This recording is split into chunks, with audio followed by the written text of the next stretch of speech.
Hello, Bacho. Let's read this given question. So the given question says that in the following circuit, the output Y becomes 1 for the inputs. And the given options are option A when A is equals to 1, B is equals to 0 and C is 0. Option B is A0, B1 and C1.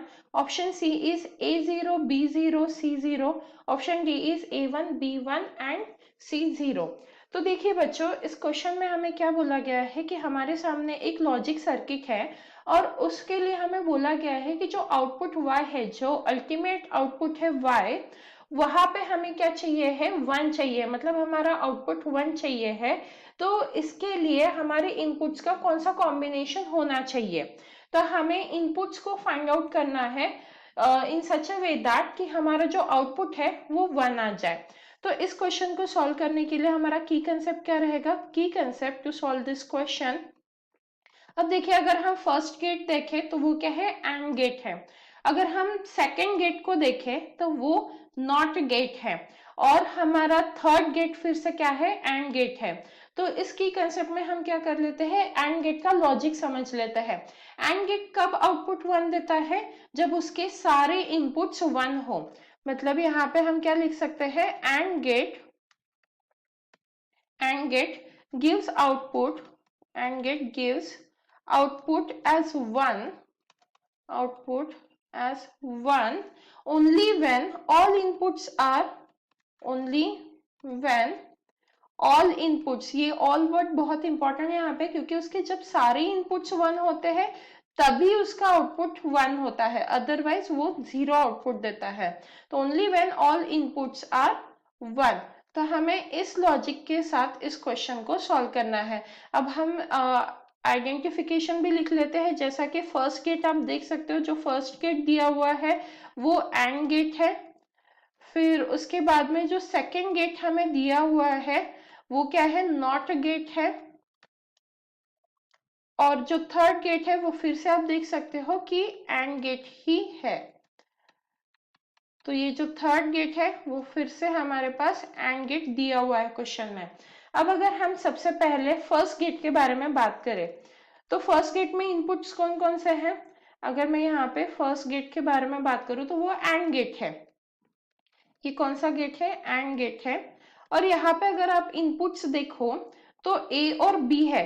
तो अगर मैं इस first gate का output y1 consider करूं तो यहाँ पे मेरी y1 की इक्वेशन क्या आ जाएगी, y1 आ जाएगा मेरा a डॉट बी।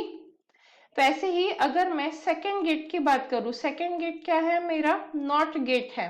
तो अगर मैं नॉट गेट की बात करूं तो नॉट गेट में इनपुट कौन सा है, सी है। तो इसीलिए यहाँ पे मैं आउटपुट को y2 कंसिडर कर रही हूँ और इस y2 की इक्वेशन क्या जाएगी, बार ऑफ सी। क्योंकि नॉट गेट क्या करता है, सिर्फ एक इन्वर्टर की तरह काम करता है। मतलब वो अगर 1 इनपुट मिल रहा है तो वो 0 आउटपुट दे देगा, अगर 0 इनपुट मिल रहा है तो वो 1 आउटपुट दे देगा। और जब अगर मैं थर्ड गेट की बात करूं यहाँ पे, मतलब जो हमारा फाइनल गेट है, एंड गेट, तो एंड गेट को कौन कौन से इनपुट्स जा रहे हैं, y1 एंड y2। तो यहाँ पे जो y है उसकी इक्वेशन क्या आ जाएगी हमारी, y1 डॉट y2 आ जाएगी।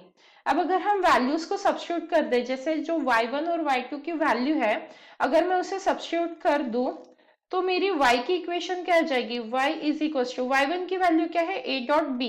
तो यहाँ पे लिख दिया हमने a डॉट बी ब्रैकेट में। फिर क्या है हमारा, यहाँ पे ये डॉट है तो इसीलिए हम यहाँ पे डॉट दे देंगे। फिर y2 की वैल्यू क्या है, c बार, मतलब c इन्वर्टर। तो इस तरीके से इक्वेशन आ जाएगी मेरी।